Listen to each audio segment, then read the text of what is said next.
culpa y la mayoría de ellos señalan al mediocampista Fernando Beltrán. Pocas veces Pumas va tras jugadores del rebaño, pero esta vez sin duda el nene le caería muy bien al mediocampo de los universitarios, haciendo una dupla muy interesante con Piero Quispe. Si en Chivas ya no lo quieren en Puma, sería bien recibido Fernando Beltrán, y sin duda acá podría dejar una huella más grande y tendría una afición que lo respaldaría como hicimos con el Chino Huerta. El mercado de fichajes sigue siendo el centro de atención en el fútbol mexicano, y uno de los nombres que más suenan en los últimos días es el de Fernando Beltrán, el mediocampista de Chivas, quien ha sido objeto de críticas por su rendimiento en el rebaño sagrado, podría encontrar un nuevo hogar en Pumas de la UNAM. La afición universitaria se ilusiona con la posibilidad de ver a Beltrán formar una dupla de lujo en el mediocampo junto a Piero Quispe. Ambos jugadores comparten características similares en cuanto a su dinamismo, técnica y visión de juego, lo que podría generar una sociedad muy efectiva en el terreno de juego. Por otro lado, Pumas recuperaría a Julio González y Lisandro Magallán ante Rayados. El conjunto auriazul cerró la primera fase del torneo de buena forma, habiendo perdido solo uno de sus últimos 10 partidos. Es por eso que Pumas llegará con mucha confianza a los cuartos de final y con el deseo latente de poder dar un importante paso rumbo a la siguiente ronda de la Apertura 2024. Los dos regresos que tendría Pumas UNAM ante Rayados, pensando en la serie contra Rayados, Lema tiene una buena noticia, ya que recuperaría dos futbolistas. Se trata de Julio González y Lisandro Magallán, quienes se perdieron los últimos partidos de la Apertura 2024. De hecho, la última vez que ambos jugaron fue precisamente ante Monterrey. Ahora, y si bien durante la semana entrenaron de forma diferenciada, el defensa y el portero llegarían sin problemas al juego de ida. Por tal motivo, Gustavo Lema recuperará a dos de sus jugadores más importantes para buscar la victoria en los cuartos de final de la Apertura 2024.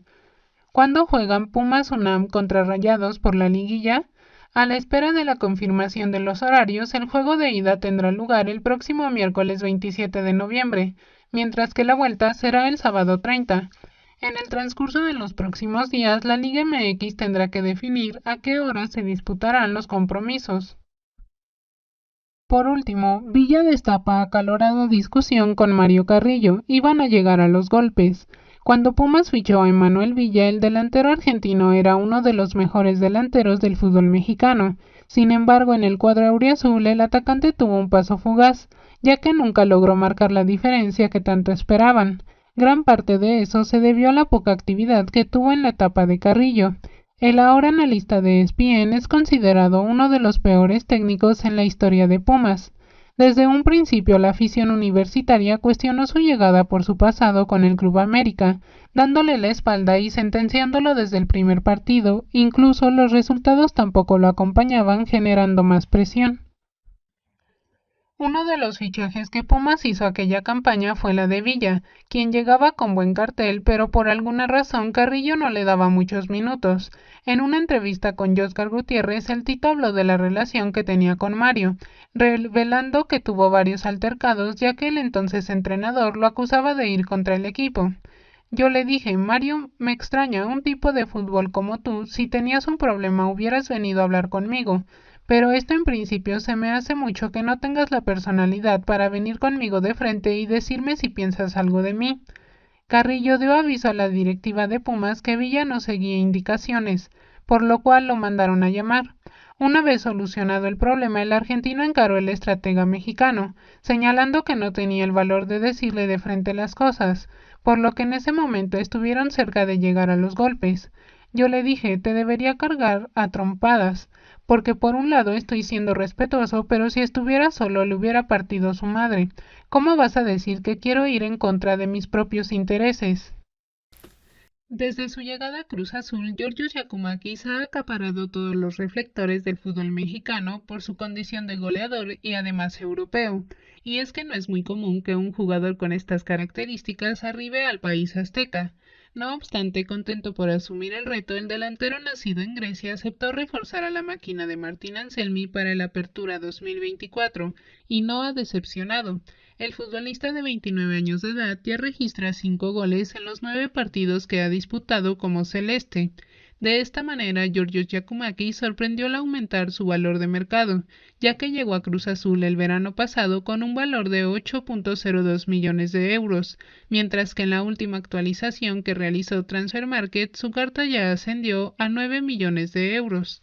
Por si fuera poco, este aumento en su valor también puso al goleador cementero dentro del top 10 de jugadores griegos más caros de todo el mundo. Georgios se ubica en el octavo puesto, superando a otros compatriotas que militan en Europa, en equipos como el Newcastle y la Lazio. Incluso se coloca como el tercer delantero griego de más alto valor, pues en esta posición solo lo superan Vangelis Pavlidis del Benfica, con un valor de casi el triple del celeste con 25 millones de euros, así como Fotis Lanidis del Panathinaikos y una carta de 18 millones. En las últimas semanas han surgido muchas especulaciones alrededor de Gabriel Fernández. Su recuperación ha sido increíble.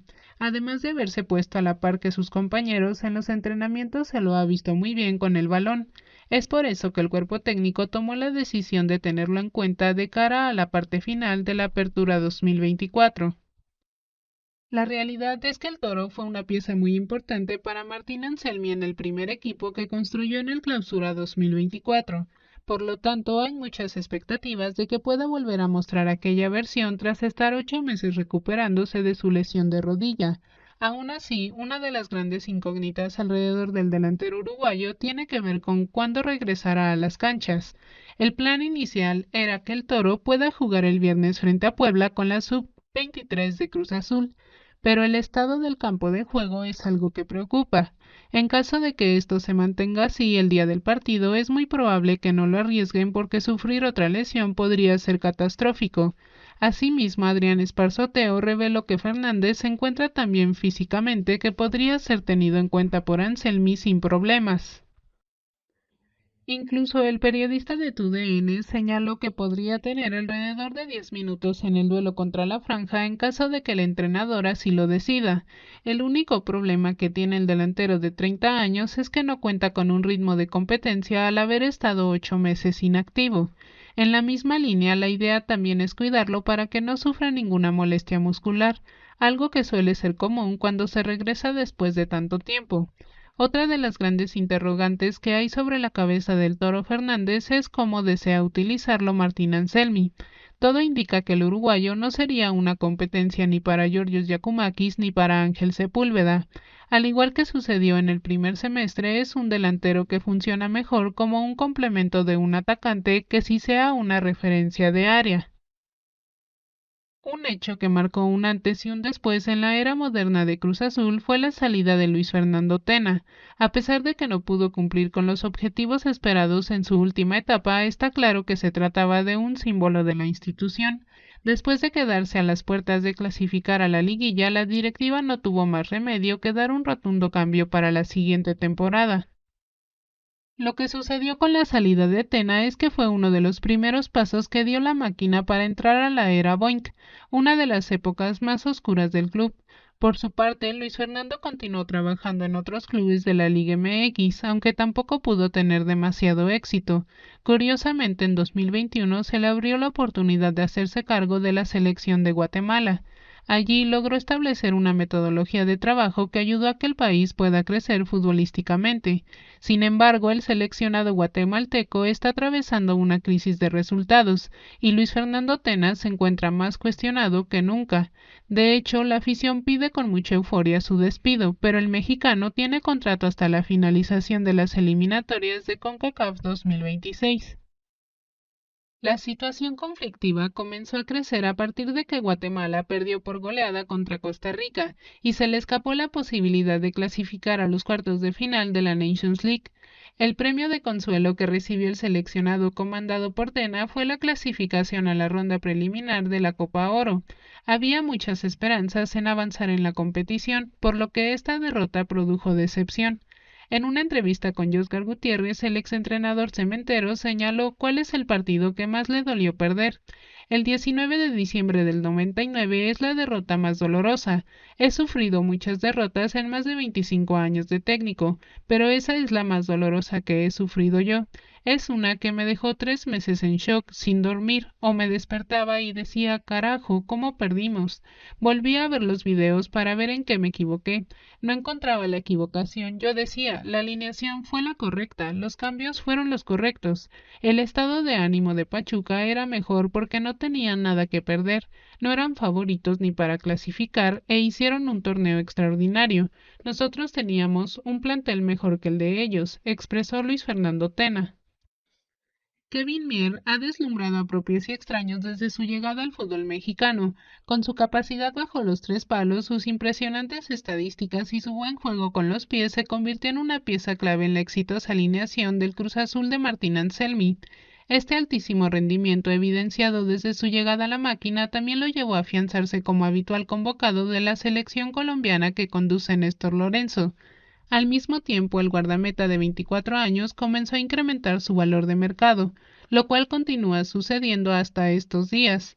De acuerdo con información del sitio especializado Transfermarkt, al momento de su llegada, Kevin Mier valía 3.5 millones de euros, algo así como 4.9 millones en dólares.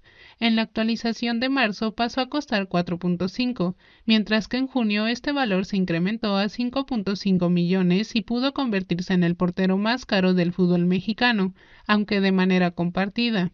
En las últimas horas, el portal volvió a actualizar sus valores, y si bien Mier volvió a subir su precio a 6 millones de euros, perdió su puesto como el arquero más costoso del fútbol mexicano. Este lugar ahora es ocupado en soledad por Luis Ángel Malagón, quien incrementó sus números de 5.5 a 7 millones y autógrafos. Sin embargo, la fama le duró poco y la gente comenzó a criticar su forma de manejarse en sus redes sociales. Don Beto se renta para eventos y reuniones.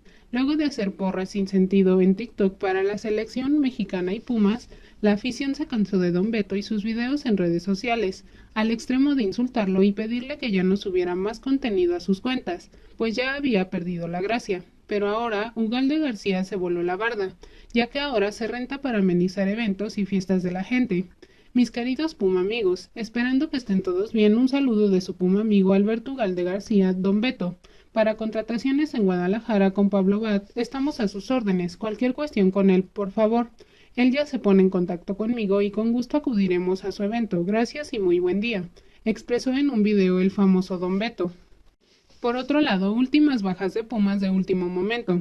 Gil Alcalá y Mateo Casares no han tenido tomados en cuenta por el técnico de Pumas Gustavo Lema, ni durante las 5 jornadas que se han disputado en la Liga MX, ni para los partidos que los felinos enfrentaron en la Leagues Cup 2024. De acuerdo a diversos reportes, el portero Gil Alcalá no ha sido tomado por los universitarios, debido a la titularidad de Julio González. El último partido de Alcalá fue en la Leagues Cup 2023 en la derrota que sufrió el equipo ante Querétaro. Por su parte, Mateo Casares no es tomado en cuenta en el primer equipo, ya que disputa minutos con la Sub-23 y fue en el Clausura 2023 cuando registró 2 partidos con la plantilla de la Primera División. Estos 2 jugadores podrían seguir sin ser tomados en cuenta de Pumas, aunque no saldrían del equipo debido a que tienen el mercado de fichajes encima, ya que el periodo de registro de los jugadores de la Liga MX es el próximo 14 de septiembre. Pumas sigue peleando por mejorar sus resultados en el Apertura 2024, colocados en la posición 7 con 10 puntos. El equipo que dirige Gustavo Lema tiene a 2 jugadores en sus filas que no han recibido minutos ni oportunidades, por lo que podrían dejar al club universitario. Por último, eran canteranos de Pumas, los vendieron y ahora van a selección mexicana. Estos futbolistas eran canteranos de los Pumas de la UNAM, posteriormente los vendieron y ahora van a selección mexicana como una de las sorpresas que tiene Javier Aguirre para su primera convocatoria. Los duelos de septiembre ante Nueva Zelanda y Canadá pueden ser una oportunidad interesante para ver nuevos elementos dentro del terreno de juego. Mientras en el equipo universitario están sufriendo para encontrar las respuestas correctas dentro de su cantera, parece que dejar marcharse a los futbolistas que ya tenían consolidados cada vez les está costando más caro. Más allá de lo que han podido dejar en el tema económico dentro de sus arcas y que han resultado en un beneficio para la institución, hablamos de Alan Mozo y Eric Lira, mismos que actualmente juegan para las Chivas de Guadalajara y la Máquina de Cruz Azul. dos jugadores que en su momento llegaron a ilusionar dentro de los universitarios, pero que no pudieron retener dentro de sus filas más allá que habían logrado identificarse con los aficionados. De acuerdo con la información de Mauricio Imay en la cadena ESPN,